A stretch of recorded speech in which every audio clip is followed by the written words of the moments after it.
मचिया पे बैठी हैं सासू बिरह बोलिया बोलाई हो। मचिया पे बैठी हैं सासू बिरह बोलिया बोलाई हो। बहुअर नाही कभो पापा तोहरे आइले ना भैया तोहरे आइले हो।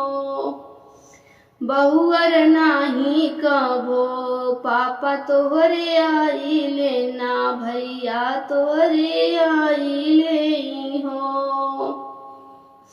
बहुअर कवन ऐसन करम तू कइलू नैहरवा नाही गइलू हो। बहुअर कवन ऐसन करम तू कइलू नैहरवा नाही गइलू हो। इतना बचन सुनी बहुअर तो सुसु की रोए हो।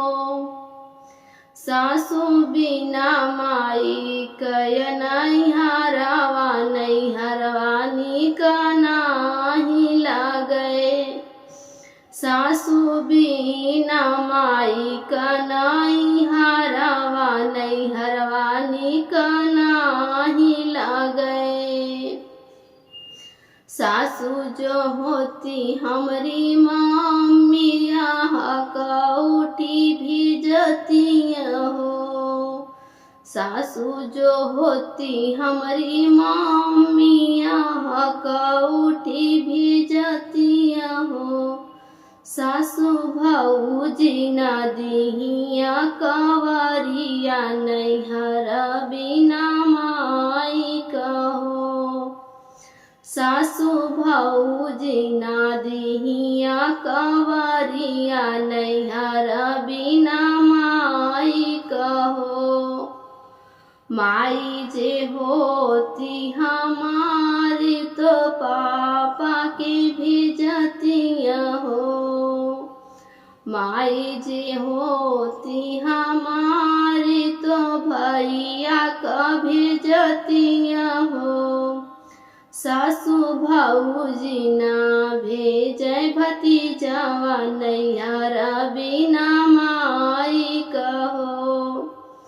सासू भौजी ना भेजे भतीजवा नैहर बिना माई कहो। रामा तुहिया मोरी बहुअर से बहुआ तुहिया हमारी बहुआ रहो। रामा तोही हमरे बहुआ से बहुअर तुहिया हमारी बहुआ रहो। बहुअर बिना बुलाए जी न जाऊ आदर नहीं होई हो। बहुअर बिना बुलाए जी न जाऊ आदर नहीं होई हो। दीदी लोग बताएं मेरा सोहर गीत कैसा लगा। अच्छा लगा हो तो प्लीज़ सब्सक्राइब करें और कमेंट करके बताएं।